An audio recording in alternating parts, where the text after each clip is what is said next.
Well, howdy folks, it's Matthew, your friendly neighborhood technician here, making a video for you out of Boise, Idaho. And today we're going to talk about bolt extraction, rusty bolts, broken bolts, studs, broken studs, all that type of stuff.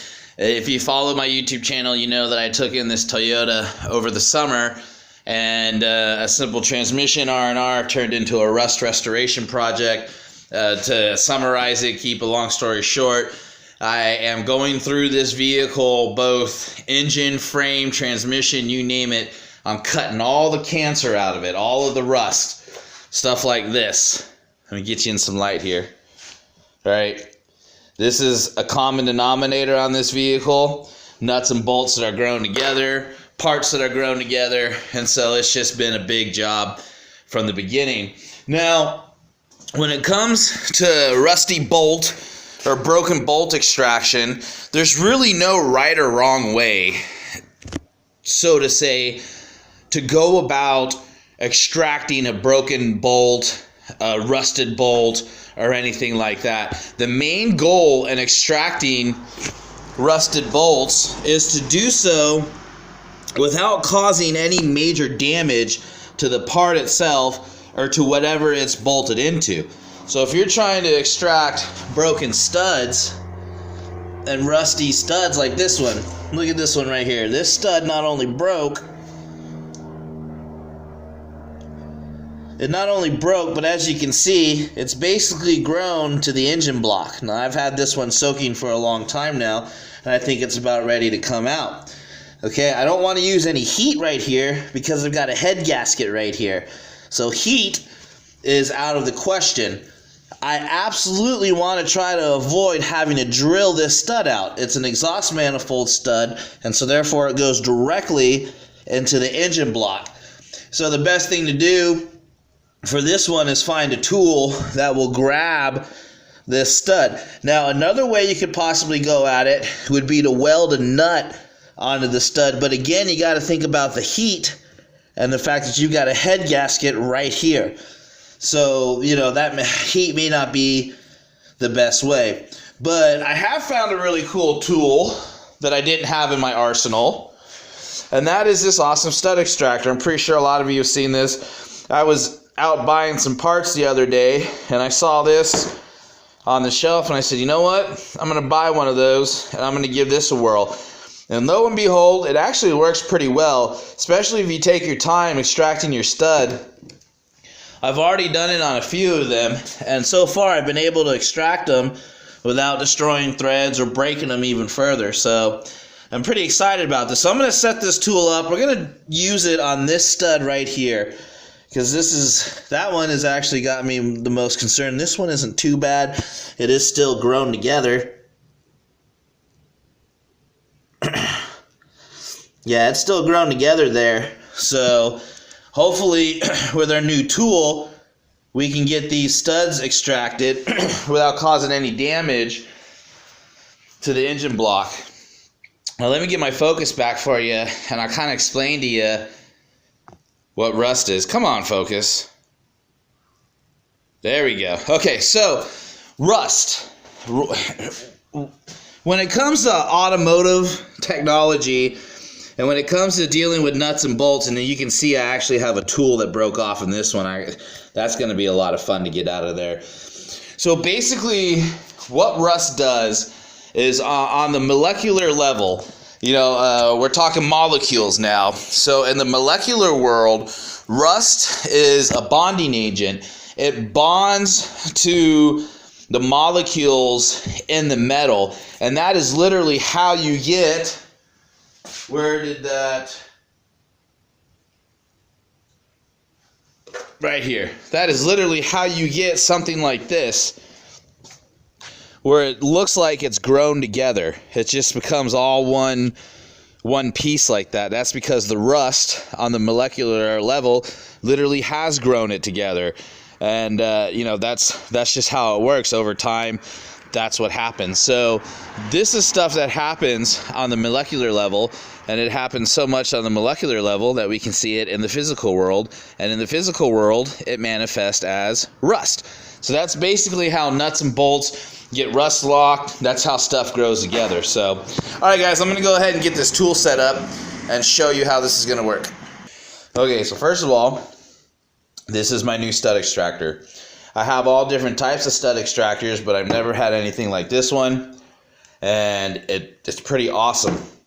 I picked it up at O'Reilly's for about $20. It's made by Pittsburgh, so there's really not a whole lot to it. It's not too complicated. It is what I call a reverse thread mechanism. So in order to open it up, it's got teeth in there. Lighting is terrible, guys. I apologize.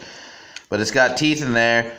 And so in order to open it up, you're going to go clockwise or you're going to go clockwise. And then in order to shut it, you're going to go counterclockwise. And you can kind of see the teeth coming out. And then those teeth will grab your stud. And then as you continue to turn counterclockwise, don't hold on to this. As you continue to turn counterclockwise and it bites down, it eventually begins to turn and pull it out. Now, one of the things I'd like to mention is whenever I have a threaded type of tool like this that, you know, has threads and all that other stuff, like my pullers. My pullers have threads and the way they work. Hold on a second. Let me go grab one. Okay, here is what we call a crow's foot, harmonic balancer puller. You can also use it to pull steering wheels and stuff like that. Bottom line is it's a threaded puller. Same thing as a stud extractor. You could also call it a stud puller. It has threads in it, and it has, you know, something that needs to go along those threads. Something that I was taught about such a tool is it's always good to go ahead and lube the threads. Just take a little bit of oil and lube the threads up, and if you do that, you'll get that much more power when you're trying to pull something. I was working with one of my mentors years ago, and I was actually trying to pull a harmonic balancer, and the harmonic balancer wouldn't come off, and I'm fighting it. My mentor said, you know, why don't you pull that harmonic balancer off and dip it in some oil real quick, try it again. And sure enough, once I oiled those threads up, sure enough, it just came right out. So whenever I get a tool like this, or I'm working with a tool like this, I like to go ahead and lube it up and get the threads oiled up and all that other good stuff. And it just really does help it to work that much more smoothly. And it helps to give you that much more oomph and power that you need. So just a little word of advice there. All right, so I'm going to go ahead and get this installed, and we'll see how it works. Now, to install the stud extractor, there's not a whole lot to it. It's gonna line up on your stud for you. So just fit it over the stud. Turn this counterclockwise. So like I said, there is no such thing as righty-tighty, lefty-loosey. I mean, there is, but in order to grab on, you're not going to tighten it. You're going to turn this counterclockwise. You do not really need a wrench to hold this, to install it. Just hold it with your hand, install it, turn this until it's hand tight. Then you're going to want a 24mm socket or wrench, and you're going to continue to turn counterclockwise while this grabs and eventually extracts your stud. So remember, this is the one that's really grown together. I've been soaking it for a long time and working with it. So now I'm going to go ahead and see if I can get it out. All right, let's see if I can do this one-handed, give you an example. Now when you get to the point, I actually got to a point on this one where it was tightening, but it wasn't moving, and I was a little worried this was actually going to break coming out, but then it finally started to turn. So when you're working on this, when you're extracting studs, do not get overconfident. Do not get in a rush or a hurry. Don't get stressed out. Don't worry about it. Because the second you do any of those, I'm telling you, you're going to snap one of these studs off in the block, and then you're really going to be in trouble. I've been there and done that before. When it comes to cutting cancer out of engines and transmissions and frames and extracting broken, rusted bolts and studs, I really just take my time. Trust me. And there you go, folks. And that is why this is going to be my new go-to tool on this job. Yay! So it's just growed to the block on the surface there. which I'm hoping this one's pretty much the same way. And we'll go ahead and get all these extracted, and then we're in good shape. Then we'll go ahead and go to the other side, and we'll work on getting those extracted out of there as well. So there you go, folks. That's my new stud extraction tool. Again, you can pick it up at O'Reilly's. It's like 20 bucks.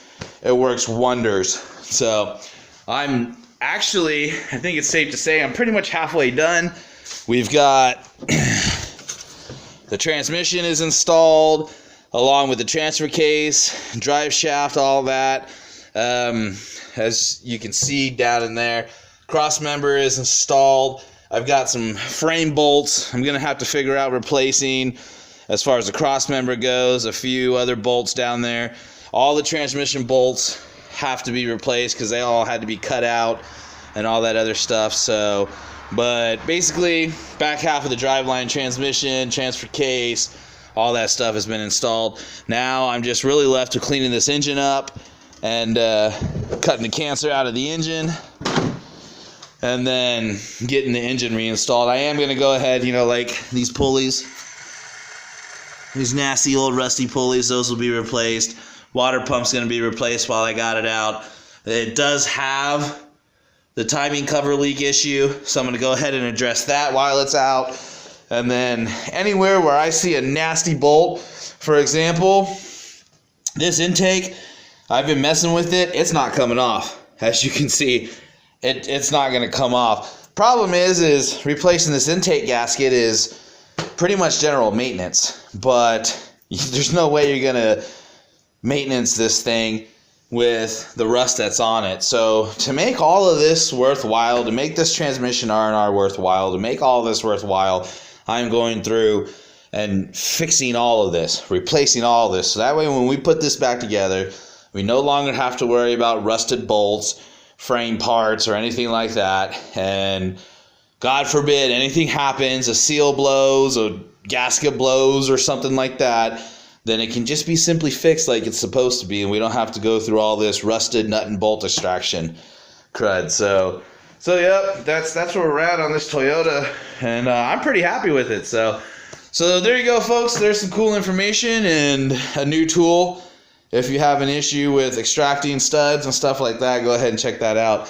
Hey guys, I appreciate everybody that watches my YouTube channel. I really appreciate all the support. My family appreciates it. If you have any questions or need advice or any suggestions or anything like that, shoot them to me in the comment section. Don't forget to subscribe. This is Matthew, your friendly neighborhood technician, signing off.